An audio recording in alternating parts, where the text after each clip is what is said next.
Good day, everyone, and welcome to this lecture.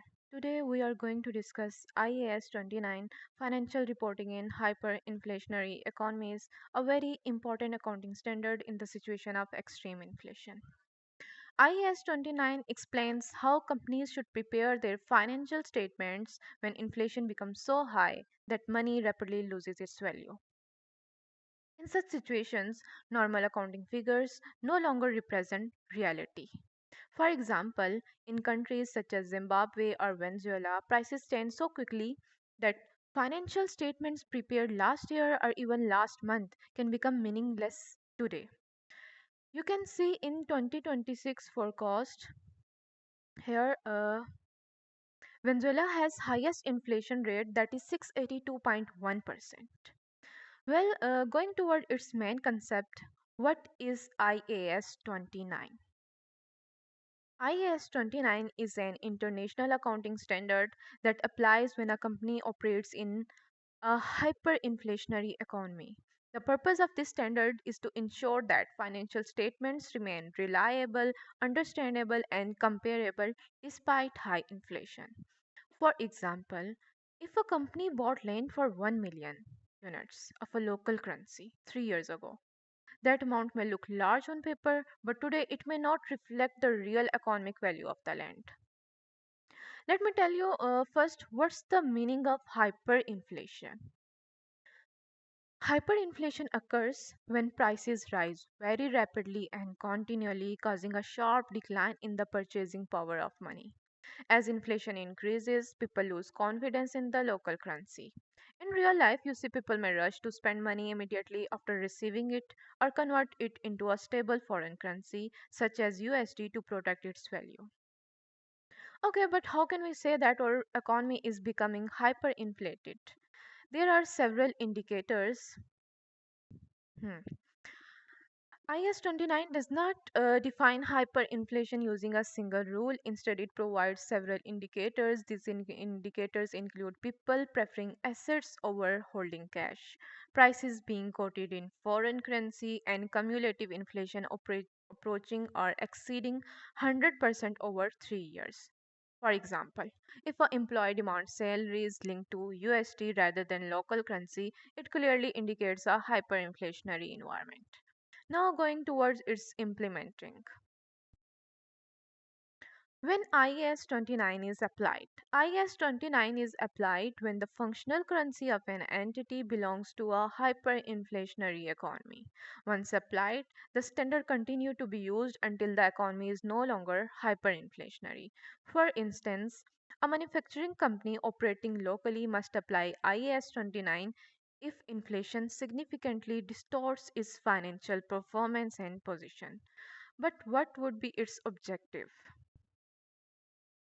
Objective of IAS 29. The main objective of IAS 29 is to restate financial statements so that they reflect current purchasing power at the reporting date.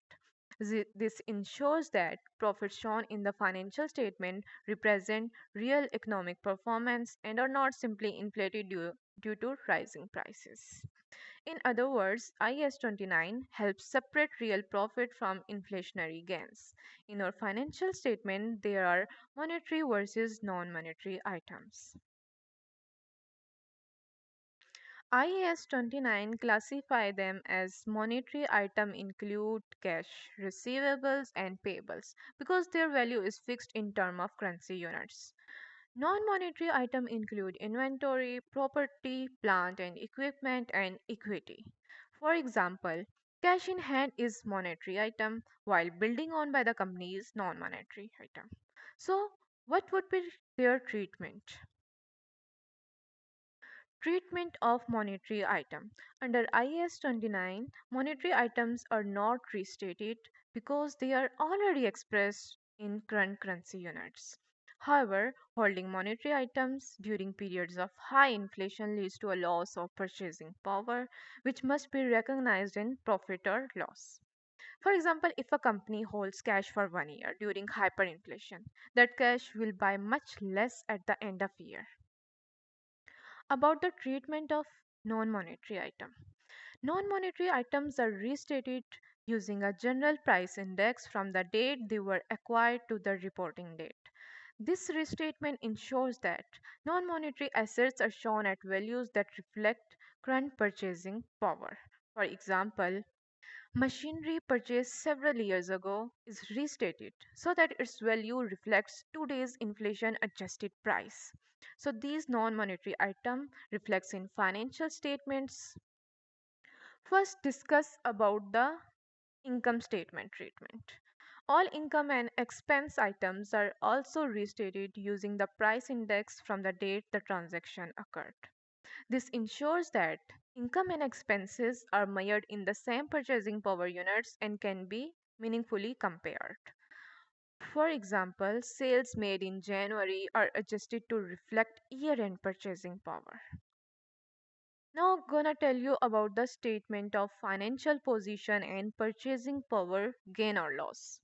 The statement of financial position is presented using the measuring unit current at the reporting date, and purchasing power gain or loss arises from holding monetary items during inflation and is recognized in profit or loss. For example, a company with more payables than cash during inflation may experience a purchasing power gain. But if a company has less payable than cash, it may experience purchasing power loss. Now, going toward its disclosure requirements and the importance of IAS 29. IAS 29 requires companies to disclose that financial statements have been restated, the price index used, and the purchasing power gain or loss. IAS 29 is important because it prevents misleading financial reporting and improves economic decision making. Without IAS 29, companies may appear profitable even they are actually losing real value. Now, moving toward its conclusion, I must say IAS 29 is the standard that ensures financial statements remain meaningful, realistic, and useful in hyperinflationary economies. By restating financial information for inflation, companies present a fair picture of their financial performance and position, allowing users to make better decisions. Let me give you a real world industry example to summarize my today lecture. As you all know about the most famous consumers good industry, Unilever. Unilever operates in several countries, including those that have experienced hyperinflation. When operating in such economies, Unilever applies IAS 29 to restate financial statements so that assets, income, and profits reflect current purchasing power rather than historical currency values. So, I'm gonna end my lecture. Thank you very much for your attention. I hope this lecture has helped you understanding IAS 29 clearly. Goodbye.